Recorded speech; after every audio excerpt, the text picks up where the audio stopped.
Welcome dear student. तो last class हम लोग एटॉमिक रेडियस फर्स्ट प्रॉपर्टी पढ़ चुके थे, पीरियोडिक प्रॉपर्टी, जिसको हम लोग एटॉमिक रेडियस भी जानते हैं। एटॉमिक रेडियस पहला प्रॉपर्टी था, वो हम लोग कंप्लीट कर चुके थे। तो आज से हम लोग आयोनाइजेशन एनर्जी समझने की कोशिश करते हैं। आयोनाइजेशन एनर्जी क्या होता है, ये भी पीरियोडिक प्रॉपर्टी है, ठीक है। तो क्या होता है ionization energy? The energy required to remove the most loosely bound electron from an isolated gaseous atom is called ionization energy, ठीक है। तो कितना अमाउंट ऑफ एनर्जी रिक्वायर्ड है इलेक्ट्रॉन को रिमूव करने के लिए, क्या करने के लिए? इलेक्ट्रॉन को रिमूव करने के लिए एक आइसोलेटेड गैसेस एटम से, ठीक है। जो लूजली बाउंड होगा वो इलेक्ट्रॉन क्या होगा, जो इलेक्ट्रॉन रिमूव होगा वो कैसा होगा? लूजली बाउंड इलेक्ट्रॉन होगा। उसको रिमूव करने के लिए आइसोलेटेड गैसेस एटम से कितना अमाउंट ऑफ एनर्जी रिक्वायर्ड है, उसको हम लोग आयोनाइजेशन एनर्जी बोलते हैं, ठीक है। हम लोग समझने की कोशिश करते हैं इस डायग्राम से। सपोज करते हैं सेंटर में ये क्या होगा, मेरा न्यूक्लियस होगा, ठीक है। यहाँ पे इलेक्ट्रॉन होगा इनर शेल में, आउटर मोस्ट शेल में भी इलेक्ट्रॉन होगा। तो यहाँ से पहला क्वेश्चन ये अराइज होता है, किस इलेक्ट्रॉन पे, ये वाले शेल पे या ये सेकेंड वाले शेल पे, किस इलेक्ट्रॉन पे न्यूक्लियस, ये जो न्यूक्लियस है मेरा ज़्यादा फोर्स लगाएगा? जो इलेक्ट्रॉन करीब में होगा उस पर ना ज़्यादा फोर्स लगाएगा या दूर वाले पे लगाएगा? तो जो करीब वाला इलेक्ट्रॉन होगा उस पर न्यूक्लियस ज़्यादा फोर्स लगाएगा, दूर वाले पे कम लगाएगा, ठीक है। तो मोस्ट लूजली बाउंड इलेक्ट्रॉन कौन सा होगा? जो इलेक्ट्रॉन क्या हो, दूर पे होगा। और सिंपली अगर आप लोग फर्स्ट सेकेंड लेक्चर देखें, थर्ड लेक्चर भी देख चुके हैं हम, लास्ट यानी एटॉमिक रेडियस वाला भी लेक्चर देख चुके हैं, तो सिंपल क्या बोलेंगे कि मोस्ट लूजली बाउंड इलेक्ट्रॉन कौन सा होगा? तो वैलेंस शेल का इलेक्ट्रॉन क्या होगा? मोस्ट लूजली बाउंड इलेक्ट्रॉन होगा। वैलेंस शेल का इलेक्ट्रॉन, लूजली बाउंड इलेक्ट्रॉन सबसे यही होगा, क्योंकि ये क्या होता है, लास्ट शेल में इलेक्ट्रॉन होता है, ठीक है। तो इससे जो वैलेंस शेल में इलेक्ट्रॉन होता है उसको निकालना क्या होता है, आसान होता है, क्योंकि उस पर फोर्स ऑफ अट्रैक्शन क्या होता है, कम होता है। उसको न्यूक्लियस कम ज़्यादा फोर्स ऑफ अट्रैक्शन से नहीं खींचता है, ठीक है। कम उस पर फोर्स ऑफ अट्रैक्शन होता है लेकिन कम होता है। तो यहाँ से कितना अमाउंट ऑफ एनर्जी हम लगाएंगे, जो मोस्ट लूजली बाउंड इलेक्ट्रॉन है उसको बाहर निकालने के लिए, उसको हम लोग क्या बोलते हैं, आयोनाइजेशन एनर्जी बोलते हैं, ठीक है ना। तो कितना एनर्जी हम बाहर से देंगे इस इलेक्ट्रॉन को, जिससे ये इलेक्ट्रॉन इस शेल से निकल जाए, उसको हम लोग क्या बोलते हैं, आयोनाइजेशन एनर्जी बोलते हैं, ठीक है। अच्छा, ये आयोनाइजेशन एनर्जी जो होगा, ये एटम जो होगा वो क्या सॉलिड स्टेट में होगा? नहीं, एटम क्या होना चाहिए, गैसियस स्टेट में होना चाहिए। और कैसा होगा, आइसोलेटेड होगा, यानी कि एटम क्या होगा, सिंगल एटम होगा, हटा हुआ एटम होगा, सिंगल एटम होगा। आइसोलेटेड होगा मतलब सिंगल एटम होगा। क्लियर है बात?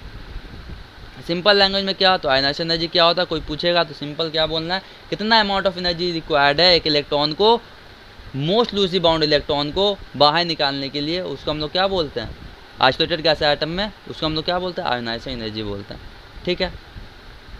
ठीक, अब यहाँ से कुछ एग्जांपल समझने की कोशिश करते हैं। जैसे कि मान लेते हैं ये बोरॉन, पहला ले लेते हैं हम लोग, बोरॉन, कार्बन, नाइट्रोजन और ऑक्सीजन, ये 4 एलिमेंट लेते हैं। इसका एटॉमिक, ऑक्सीजन का एटॉमिक नंबर 8 है, नाइट्रोजन का 7, कार्बन का 6 और बोरॉन का 5। कॉन्फ़िगरेशन क्या होगा, बोरॉन का होगा 2,3, कार्बन का होगा 2,4, नाइट्रोजन का होगा 2,5, ऑक्सीजन का होगा 2,6। इसको हम प्लॉट करते हैं। अगर सेंटर में तो न्यूक्लियस होगा, फर्स्ट सेल में 2 इलेक्ट्रॉन 1 2, सेकेंड सेल में कितना इलेक्ट्रॉन होगा, 3, 1 2, ये हो गया मेरा 3 इलेक्ट्रॉन। इसमें 1 2, ये न्यूक्लियस है मेरा, सेकेंड सेल में 4 इलेक्ट्रॉन, 1 2 3 4। इसमें भी वही 1 2 यहाँ पे होगा, 1 2 3 4 और ये हो गया 5। यहाँ पे ऑक्सीजन में प्लस, न्यूक्लियस को प्लस साइन से डिनोट करते हैं, यहाँ पे हो गया 1 2 3 4 5 6, ठीक है। अब यहाँ से ये पता करना है इन चारों में से किसका आयोनाइजेशन एनर्जी IE सबसे ज़्यादा होगा, किसका आयोनाइजेशन एनर्जी सबसे ज़्यादा होगा, वो हमको पता करना है। तो पहले एकदम, अगर आप लोग फर्स्ट लेक्चर देख चुके हैं एटॉमिक रेडियस का तो बहुत इजी होगा समझने में। अगर आप लोग एटॉमिक फर्स्ट लेक्चर नहीं देखें तो देख लीजिए, क्योंकि इजी वे में और अच्छे से क्लियर हो जाएगा ये वाला पार्ट, ठीक है। तो यहाँ पे बात करना है, इसके पास कितना पॉजिटिव चार्ज होगा, बोरॉन के पास 5 पॉजिटिव चार्ज है और 5 नेगेटिव चार्ज है। इसके पास 6 पॉजिटिव चार्ज है और 6 नेगेटिव चार्ज है। इसके पास 7 पॉजिटिव चार्ज है, 7 नेगेटिव चार्ज है। इसके पास 8 पॉजिटिव चार्ज है और 8 नेगेटिव चार्ज, ठीक है। अब यहाँ से पहला क्वेश्चन तो ये होगा कि किस एलिमेंट में ज़्यादा फोर्स ऑफ अट्रैक्शन होगा। तो जिसके अंदर चार्ज ज़्यादा होगा उसमें से ज़्यादा फोर्स ऑफ अट्रैक्शन होगा। और इन सब में बोरॉन, कार्बन, नाइट्रोजन, ऑक्सीजन में सब में शेल जो है, सब में क्या है, दो दो शेल, सब में शेल सेम है। दो शेल इसमें भी है, दो शेल इसमें भी है, दो शेल नाइट्रोजन में भी है, दो शेल ऑक्सीजन में भी है, सब में शेल कांस्टेंट है। ठीक है, लेकिन चार्ज क्या हो रहा है, चार्ज तो इंक्रीज कर रहा है ना। यहाँ पे 5 पॉजिटिव 5 नेगेटिव चार्ज है, मतलब बोरॉन का एटॉमिक नंबर 5 है। जिसका एटॉमिक नंबर 5 जितना होता है उतना ही नंबर ऑफ प्रोटॉन होता है, उतना ही नंबर ऑफ इलेक्ट्रॉन होता है। Proton positive charge, electron negative charge, जितना प्रोटॉन होगा उतना ही इलेक्ट्रॉन होगा। अच्छा, तो बोरॉन के केस में बात करते हैं, मेरे पास 5 पॉजिटिव 5 नेगेटिव चार्ज है। ठीक है, तो इसमें फोर्स ऑफ अट्रैक्शन जो होगा वैलेंस शेल पे वो कितना होगा, वो तो होगा कुछ तो अमाउंट का तो फोर्स होगा। ठीक है, लेकिन सबसे ज़्यादा force of attraction valence shell में कौन से एलिमेंट पे होगा, बोरॉन में होगा या ऑक्सीजन में होगा या नाइट्रोजन और कार्बन, किस में होगा। तो जैसे जैसे हम लोग चार्ज बढ़ा रहे हैं, जैसे जैसे चार्ज बढ़ाएंगे वैसे वैसे क्या होगा, फोर्स ऑफ अट्रैक्शन भी बढ़ता हुआ चलेगा। Force of attraction valence shell पे क्या होगा, वैलेंस शेल पे जो लास्ट शेल में इलेक्ट्रॉन है उस पर क्या होगा, फोर्स ऑफ अट्रैक्शन बढ़ता हुआ चलेगा, कुछ इस तरह से। ठीक है, तो किस में इलेक्ट्रॉन को निकालना मुश्किल हो जाएगा, बहुत यानी थोड़ा सा डिफ़िकल्ट हो जाएगा। तो जिसमें इलेक्ट्रॉन टाइटली बाउंड होगा, जिसमें ज़्यादा फोर्स ऑफ अट्रैक्शन होगा, उसमें से इलेक्ट्रॉन को निकालना क्या होगा, मुश्किल हो जाएगा। ठीक है, अगर हम बोरॉन में बात करें तो बोरॉन में कितना है, बोरॉन में वैलेंस शेल में 3 इलेक्ट्रॉन है, वैलेंस शेल में 3 इलेक्ट्रॉन है, कार्बन में 4 इलेक्ट्रॉन है, नाइट्रोजन में 5 इलेक्ट्रॉन है, ऑक्सीजन में 6 इलेक्ट्रॉन है। लेकिन देख रहे हैं यहाँ पे तो चार्ज भी, पॉजिटिव चार्ज भी तो बढ़ता हुआ चल रहा है ना सब में। तो फोर्स ऑफ अट्रैक्शन सबसे ज़्यादा किस में होगा, ऑक्सीजन में होगा, सबसे ज़्यादा फोर्स ऑफ अट्रैक्शन होगा, वैलेंस शेल ऑफ इलेक्ट्रॉन में लगा के रखेगा सबसे ज़्यादा फोर्स ऑफ अट्रैक्शन। ठीक है ना, चारों में देखा जाए तो जिसमें ज़्यादा फोर्स ऑफ अट्रैक्शन होगा वैलेंस शेल इलेक्ट्रॉन पे, उतना ही मुश्किल होगा इलेक्ट्रॉन निकालना। यानी कि हमको ज़्यादा अमाउंट ऑफ एनर्जी देना होगा अगर हमको इससे इलेक्ट्रॉन बाहर निकालना है, ज़्यादा अमाउंट ऑफ एनर्जी देना होगा। ठीक है, तो किस में कम अमाउंट ऑफ एनर्जी देना होगा, तो बोरॉन में कम, बोरॉन में है 5 पॉजिटिव 5 नेगेटिव चार्ज है, मतलब क्या, वैलेंस शेल में 3 इलेक्ट्रॉन है तो और फर्स्ट शेल में 2 इलेक्ट्रॉन है। तो इस वैलेंस शेल पे फोर्स तो इलेक्ट्रोस्टैटिक फोर्स तो होगा, लेकिन एज़ कम्पेयर टू ऑक्सीजन कितना नहीं होगा। तो यहाँ पे कम अमाउंट ऑफ एनर्जी लगेगा ऑक्सीजन के कंपेयर में इससे इलेक्ट्रॉन को निकालने के लिए। और कार्बन बोरॉन में बात करें तो कार्बन में क्या होगा, कार्बन में ज़्यादा फोर्स ऑफ अट्रैक्शन होगा एज़ कम्पेयर टू बोरॉन। तो कार्बन बोरॉन में किसका होगा आयनाइजेशन एनर्जी ज़्यादा, किस में ज़्यादा एनर्जी देना होगा इलेक्ट्रॉन को निकालने के लिए, तो कार्बन को देना होगा ना, क्योंकि इससे 5 से बोरॉन से 1 चार्ज ज़्यादा है इसके अंदर, तो इसमें ज़्यादा फोर्स ऑफ अट्रैक्शन होगा। नंबर ऑफ सेल सब में सेम है, ठीक है ना, नंबर ऑफ सेल सब में सेम है। तो फोर्स ऑफ अट्रैक्शन किसका ज़्यादा होगा, बोरॉन कार्बन में होगा, क्योंकि इसमें चार्ज क्या है, ज़्यादा है। ज़्यादा चार्ज है तो वैलेंस इलेक्ट्रॉन पे ज़्यादा फोर्स ऑफ अट्रैक्शन से लगा के रखेगा इस पर। ठीक है, सेल तो सब में सेम है। और नाइट्रोजन कार्बन में किसका सबसे ज़्यादा होगा फोर्स ऑफ अट्रैक्शन, कौन ज़्यादा लगा के रखेगा अपने वैलेंस इलेक्ट्रॉन पे सबसे ज़्यादा फोर्स ऑफ अट्रैक्शन, तो नाइट्रोजन लगा के रखेगा, क्योंकि नाइट्रोजन का चार्ज 7 है और कार्बन का चार्ज क्या होगा, कार्बन का जो पॉजिटिव चार्ज है वो 6 है और नाइट्रोजन का कितना है, 7 है। वैलेंस इलेक्ट्रॉन पे ये ज़्यादा फोर्स ऑफ अट्रैक्शन लगा के रखेगा एज़ कम्पेयर टू कार्बन, क्योंकि इसमें 1 यूनिट कम है, कार्बन में 6 ही है पॉजिटिव चार्ज। ठीक है, नेगेटिव चार्ज है तो वो डिस्ट्रीब्यूटेड है, तो वैलेंस शेल में इतना सबसे ज़्यादा नाइट्रोजन लगा करके रखेगा इन दोनों में। तो इन चारों में सबसे ज़्यादा फोर्स ऑफ अट्रैक्शन ऑक्सीजन में होगा वैलेंस शेल इलेक्ट्रॉन पे। तो जिस पे ज़्यादा फोर्स ऑफ अट्रैक्शन होगा उसमें ज़्यादा अमाउंट ऑफ एनर्जी देना होगा अगर हमको वैलेंस शेल से इलेक्ट्रॉन को बाहर निकालना है तो। ठीक है, तो इसका अरेंजमेंट कैसे होगा, ये पीरियड का हम एलिमेंट लिए हैं, boron carbon nitrogen oxygen period में लिए हैं। तो सबसे ज़्यादा जो आयनाइजेशन एनर्जी होगा वो किसका होगा, ऑक्सीजन का सबसे ज़्यादा आयनाइजेशन एनर्जी होगा, सबसे कम किसका होगा यहाँ पे, बोरॉन का होगा। तो इसको इंक्रीजिंग ऑर्डर में हम लोग अरेंज करते हैं आयनाइजेशन एनर्जी के ऑर्डर में, आयोनाइजेशन एनर्जी, आयोनाइजेशन एनर्जी इन चारों का एकदम इंक्रीजिंग ऑर्डर में सबसे छोटा, सबसे कम आयनाइजेशन एनर्जी, सबसे कम एनर्जी किस में देना होगा जो इलेक्ट्रॉन आसानी से निकल जाए, सबसे कम बोरॉन में देना होगा। ठीक है, ठीक, सबसे कम देना होगा। अब बोरॉन से ज़्यादा किस में लगेगा, तो कार्बन में लगेगा, उसके बाद कार्बन से ज़्यादा नाइट्रोजन में लगेगा और सबसे ज़्यादा किस में लगेगा, ऑक्सीजन में लगेगा, क्योंकि ऑक्सीजन में क्या है, चार्ज भी ज़्यादा है, फोर्स ऑफ अट्रैक्शन भी ज़्यादा होगा। जितना ज़्यादा फोर्स ऑफ अट्रैक्शन होगा आउटर मोस्ट इलेक्ट्रॉन पे, वैलेंस इलेक्ट्रॉन पे, उतना ज़्यादा एनर्जी देना होगा इलेक्ट्रॉन को बाहर निकालने के लिए। ठीक है, तो यहाँ से क्या, ये हम पीरियड का एलिमेंट लिए हैं, ये सब क्या है, ये सब एलिमेंट पीरियड में अरेंज है। देख लेते हैं एक बार पीरियड टेबल में आप लोग को दिखा देते हैं। तो ये सब एलिमेंट लिए हैं, बोरॉन कार्बन नाइट्रोजन ऑक्सीजन ये 4 एलिमेंट लिए, ये सब पीरियड में अरेंज है तो ये सब एलिमेंट लिए। अब हम लोग ग्रुप में भी देख लेते हैं, ग्रुप में क्या होगा, ठीक है ना, बात करते हैं उस पर। तो यहाँ से क्या एक बात समझ में आ रहा है, क्या बात समझ में आ रहा है कि एलॉन्ग पीरियड, जब हम पीरियड में जाएंगे, एलॉन्ग पीरियड, जब हम पीरियड के अलॉन्ग मूव करेंगे तो आयोनाइजेशन एनर्जी जो होगा, आयोनाइजेशन एनर्जी क्या होगा, इंक्रीज करेगा। आयोनाइजेशन एनर्जी क्या होगा, इंक्रीज करेगा। क्यों इंक्रीज करेगा, क्योंकि जैसे हम पीरियड में जा रहे हैं, नंबर ऑफ सेल तो सब में सेम है, लेकिन इलेक्ट्रॉन बढ़ रहा है, प्रोटॉन पर, यानी पॉजिटिव चार्ज नेगेटिव चार्ज बढ़ रहा है। वैलेंस इलेक्ट्रॉन पे जो न्यूक्लियस होगा और ज़्यादा फोर्स ऑफ अट्रैक्शन लगा करके रखेगा, तो इसके वजह से जितना ज़्यादा फोर्स ऑफ अट्रैक्शन होगा वैलेंस इलेक्ट्रॉन पे उतना ज़्यादा अमाउंट ऑफ एनर्जी देना होगा, तभी इलेक्ट्रॉन को हम बाहर निकाल पाएंगे। ठीक है, आई होप ये बात आपको क्लियर होगा। तो आयनाइजेशन एनर्जी जो होता है पीरियड के अलॉन्ग इंक्रीज करता है। ठीक है, अच्छा, और यहाँ पे एक बात याद रखना है, यहाँ पे फर्स्ट के ऊपर का हम लोग लेते हैं, यहाँ पे हाँ, आयनाइजेशन एनर्जी जो होगा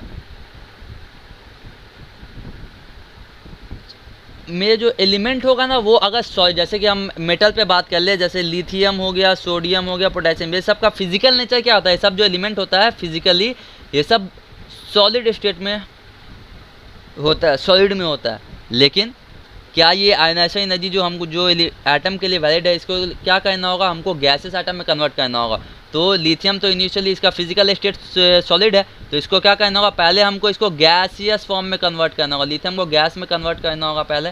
तो गैस में कन्वर्ट करने के लिए इसको क्या करना होगा, सब एक एनर्जी देना होगा।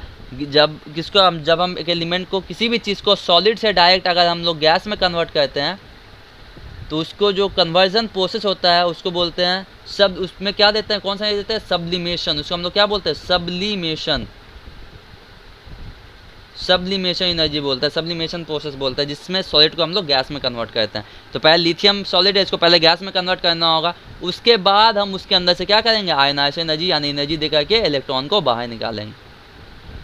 ठीक है, तो याद रखना ये आयनाइजेशन एनर्जी कब होगा, जब एटम को क्या करना होगा, हमको सिंगल एटम कन्वर्ट करना होगा, आइसोलेटेड गैसेस एटम होगा, एटम को गैसेस फॉर्म में कन्वर्ट करना होगा, सॉलिड में नहीं रखना है।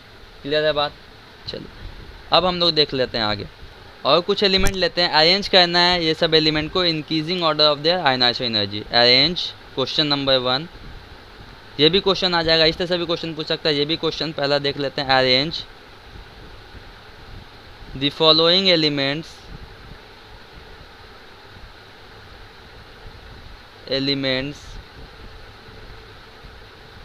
in increasing order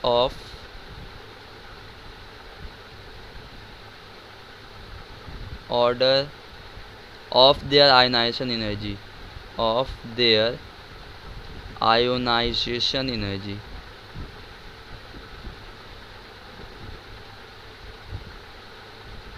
जो एलिमेंट दिया हुआ है वो है एल्यूमिनियम है, दूसरा सिलिकॉन है, तीसरा फॉस्फोरस है, और फोर्थ जो है वो है क्लोरीन है।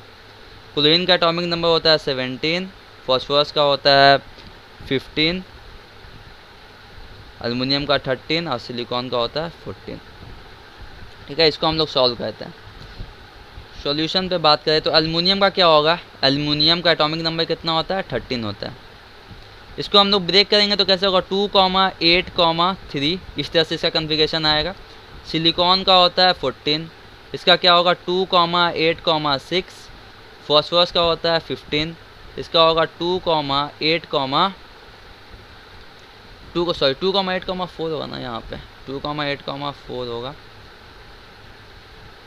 2,8,4, 2,8,5, और क्लोरीन का जो होगा वो होगा 2,8,7। इसका एटॉमिक नंबर कितना है, 7। अब यहाँ पे पहले क्या देखना है, आयनाइजेशन एनर्जी कंपेयर करने में, तीनों में सेल क्या है, कांस्टेंट है, 3 सेल, 3 सेल, 3 सेल, 3 सेल, सब 3-3 सेल लिया है।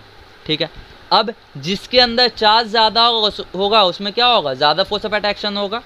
तो सबसे ज़्यादा फोर्स ऑफ अट्रैक्शन किस में होगा, क्लोरीन के अंदर होगा ना, 17 इसका एटॉमिक नंबर है, यानी 17 नेगेटिव चार्ज है।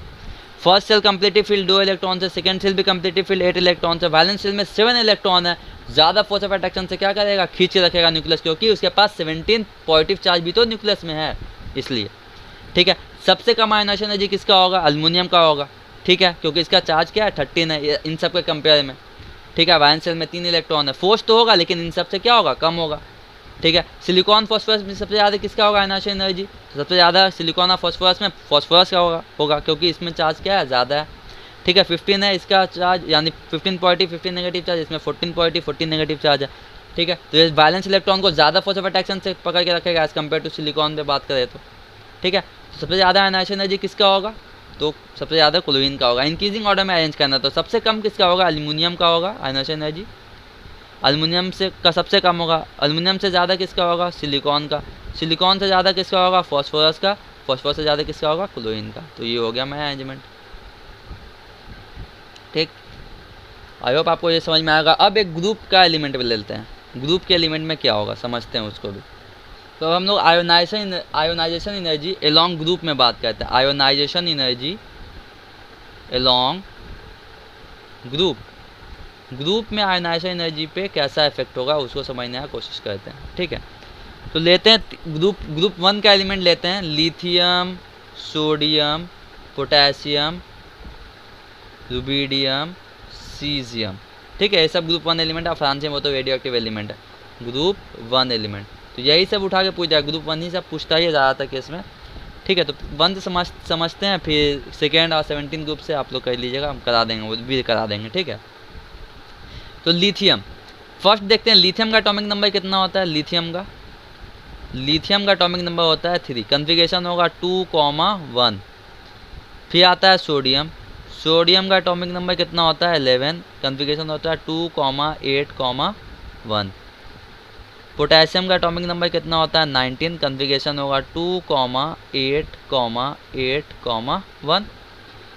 अच्छा, लिथियम में कितना, फर्स्ट शेल में कितना इलेक्ट्रॉन है 2, ये 2 डाल दिए, सेकेंड लास्ट शेल में 1 इलेक्ट्रॉन वैलेंस शेल में। सोडियम में फर्स्ट शेल में 2, सेकेंड शेल में 8, 3 4 5 6, ये हो गया 7, ये हो गया 8, और वैलेंस शेल में 1 electron.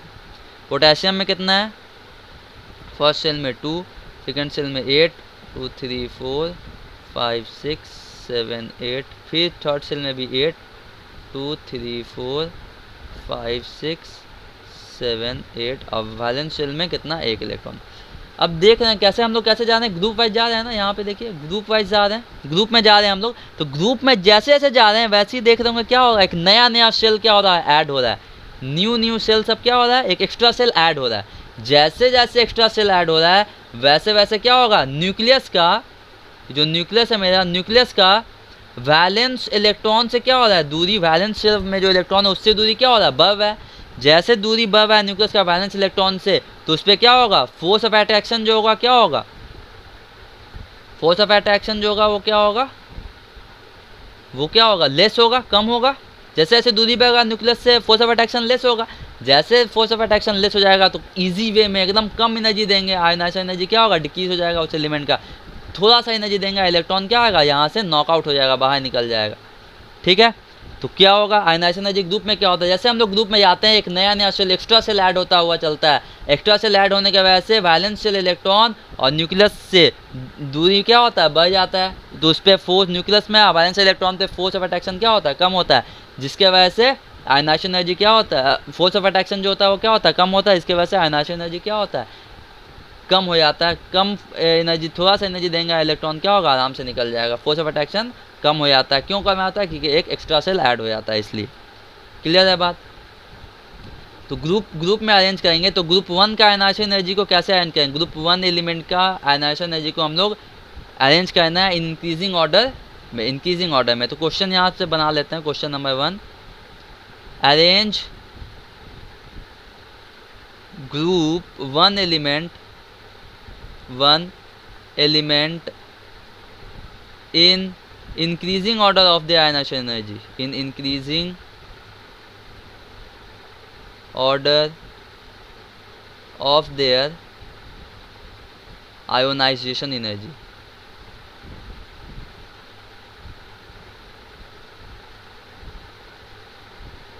Increasing order of the ionization energy में अरेंज करना है हमको, ठीक है। तो सबसे ज़्यादा आयनाइजेशन एनर्जी किसका होगा, सबसे ज़्यादा लिथियम का होगा। क्यों, क्योंकि इसमें न्यूक्लियस में और वैलेंस इलेक्ट्रॉन में फोर्स ऑफ अट्रैक्शन क्या है, बहुत ज़्यादा है, क्योंकि शेल उतना ज़्यादा नहीं, इसमें 2 ही शेल है, लेकिन यहाँ पे देखें 3 शेल है। फोर्स ऑफ अट्रैक्शन क्या हो गया यहाँ पे, कम हो गया कि दूरी बढ़ गया न्यूक्लियस और वैलेंस शेल इलेक्ट्रॉन का, लेकिन यहाँ पे क्या है, कम है। तो इसमें फोर्स ऑफ अट्रैक्शन ज़्यादा होगा। ज़्यादा फोर्स ऑफ अट्रैक्शन होगा मतलब क्या, मतलब ज़्यादा अमाउंट ऑफ एनर्जी देना होगा इलेक्ट्रॉन को बाहर निकालने के लिए, ठीक है, क्योंकि सेल क्या है, कम है। लेकिन जैसे जैसे ग्रुप में जा रहे हैं एक्स्ट्रा सेल यहाँ पे ऐड होता हुआ चल रहा है ग्रुप में, तो क्या होगा, सबसे ज़्यादा आयनाइजेशन एनर्जी किसका होगा, लिथियम का होगा। हमको बोला है इंक्रीजिंग ऑर्डर में, तो सबसे कम आयनाइजेशन एनर्जी किसका होगा यहाँ पे, तो सबसे कम किसका होगा, सीजियम का। सीजियम का, रूबिडियम का हम ड्रॉ नहीं किए हैं, तो बहुत बड़ा हो जाएगा।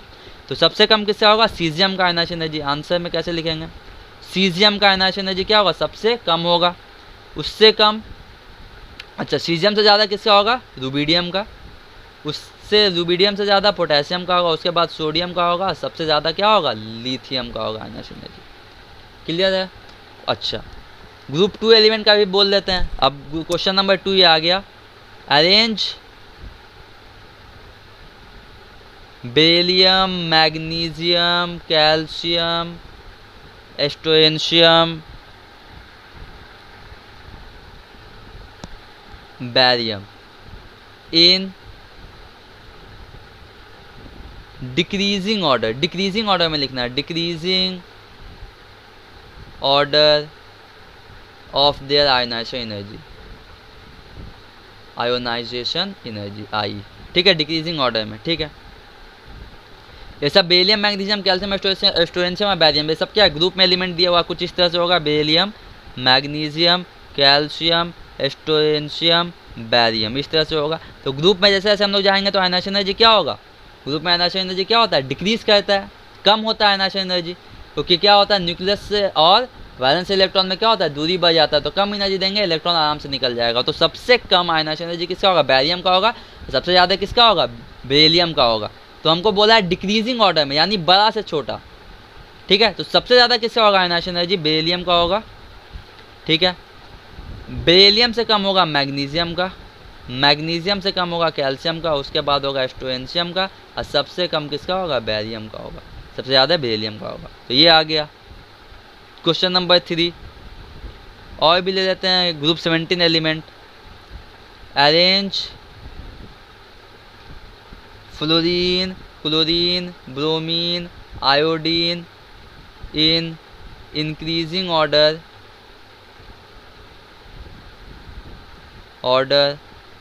Of their ionization energy. Increasing order में बोला गया, तो ड्रॉ करते हैं, क्या होगा, सब फ्लोरीन क्लोरीन कैसे होगा, याद किए थे हम लोग, फ्लोरीन, क्लोरीन, ब्रोमीन, आयोडीन, इस तरह से ग्रुप में अरेंज होगा, ठीक है। ग्रुप में जाने से क्या होता है, आयनाइजेशन एनर्जी डिक्रीज करता है या बढ़ता है, डिक्रीज करता है ना। तो सबसे कम किसका होगा आयनाइजेशन एनर्जी, सबसे कम होगा आयोडीन का आयनाइजेशन एनर्जी, सबसे ज़्यादा होगा फ्लोरीन का, ठीक है। तो किसके कैसे, इंक्रीजिंग ऑर्डर में, इंक्रीजिंग मतलब छोटा से बड़ा, तो आयोडीन का सबसे कम होगा, ठीक है, आयोडीन का सबसे कम होगा आयनाइजेशन एनर्जी, ठीक है। उसके बाद ब्रोमीन का आयोडीन से ज़्यादा होगा, फिर क्लोरीन का ब्रोमीन से ज़्यादा होगा, सबसे ज़्यादा किसका होगा, फ्लोरीन का होगा, ठीक है। तो आई होप ये पूरा बात क्लियर हुआ होगा। इसी इन्हीं तीनों से क्वेश्चन पूछ लिया जाता है, और ग्रुप 16 से भी आ जाएगा, ऑक्सीजन, ये सब का भी तो आप लोग आराम से बना लीजिएगा, इसी तरह से काम करना है उसमें भी, ठीक है। अब इन सब से क्या हम लिख सकते हैं, ये ड्रॉ करते हैं हम लोग अलॉन्ग, ये किसका लाइन है, ये पीरियड के तरफ डिनोट कर रहा है, ये क्या डिनोट कर रहा है, पीरियड। पीरियोडिक टेबल में पीरियड के तरफ क्या होगा, और ये हम लोग मान लेते हैं ये ग्रुप, ये एरो ग्रुप डिनोट कर रहा है, ग्रुप GROUP, ग्रुप डिनोट कर रहा है, ठीक है। जब हम पीरियड में जाएंगे तो आयोनाइजेशन एनर्जी क्या होता है, आयोनाइजेशन एनर्जी IE इंक्रीज करता है। जब हम लोग ग्रुप में जाते हैं तो आयोनाइजेशन एनर्जी क्या होता है, डिक्रीज करता है, डिक्रीज करता है, ठीक है। एटॉमिक रेडियस क्या होता है, इसको हम लोग एटॉमिक साइज के नाम से भी जानते हैं। एटॉमिक साइज क्या होता है, अलॉन्ग पीरियड, तो एटॉमिक साइज भी अलॉन्ग पीरियड क्या होता है, डिक्रीज करता है। एटॉमिक साइज या एटॉमिक रेडियस अलॉन्ग पीरियड क्या होता है, along period atomic radius decrease करता है, क्योंकि फोर्स ऑफ अट्रैक्शन ज़्यादा हो जाएगा, ज़्यादा होने के वजह से इलेक्ट्रॉन को ज़्यादा खींच लेता है, अट्रैक्शन ज़्यादा हो जाता है, तो इलेक्ट्रॉन का ये एटम का साइज क्या होता है, डिक्रीज कर जाता है लॉन्ग पीरियड। और ग्रुप में जाएंगे तो एक्स्ट्रा सेल ऐड हो रहा है, एक्स्ट्रा सेल ऐड होने की वजह से एटॉमिक रेडियस क्या होता है, ग्रुप में जाने पे इंक्रीज कर जाता है, ठीक है। यहाँ पे आई का मतलब क्या है, आयोनाइजेशन एनर्जी, आयोनाइजेशन एनर्जी। और AR का मतलब क्या है? एटॉमिक रेडियस और एटॉमिक साइज के नाम से भी इसको हम लोग जानते हैं, एटॉमिक रेडियस, एटॉमिक रेडियस। ठीक, अच्छा, अब पूरे पीरियोडिक टेबल में कौन सा ऐसा एलिमेंट है जिसका सबसे ज़्यादा आयोनाइजेशन एनर्जी होता है? तो याद रखना है हीलियम, जिसका सिंबल होता है He। हीलियम हैव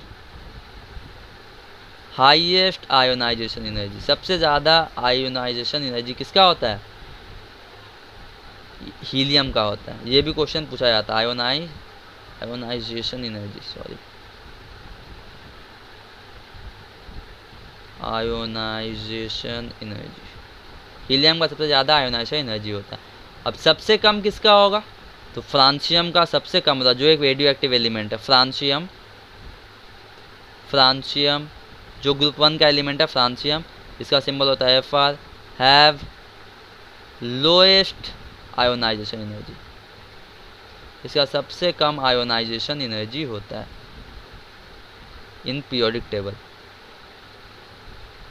ठीक है, तो ये क्वेश्चन पूछा जाता है। तो आई होप आपको लेक्चर आयोनाइजेशन एनर्जी पूरा क्लियर समझ में आ गया होगा आज के लेक्चर में। ठीक है, तो जो ग्रुप बच गया है 16 ग्रुप हो गया, उन सब का आप लोग खुद से बनाइए। 15 हो गया, ये सब का आप लोग ट्राई कीजिए। आई होप आपको पूरा लेक्चर क्लियर समझ में आया होगा आयोनाइजेशन एनर्जी। अगर समझ में आ रहा है तो लेक्चर को लाइक कर दिए, सब्सक्राइब कर दिए चैनल को। जैसे जैसे हम नया लेक्चर डालेंगे आपको नोटिफिकेशन मिलता हुआ रहेगा। तो नेक्स्ट लेक्चर में हम लोग इलेक्ट्रोनिगेटिविटी समझेंगे। ठीक है, वहाँ पे हम लोग इसको कंप्लीट कर लेंगे, इस चैप्टर को नेक्स्ट लेक्चर में हो सकता है हम लोग कंप्लीट कर लेंगे इस पर। ठीक है, तो मिलते हैं नेक्स्ट लेक्चर में, तब तक के लिए गुड बाय।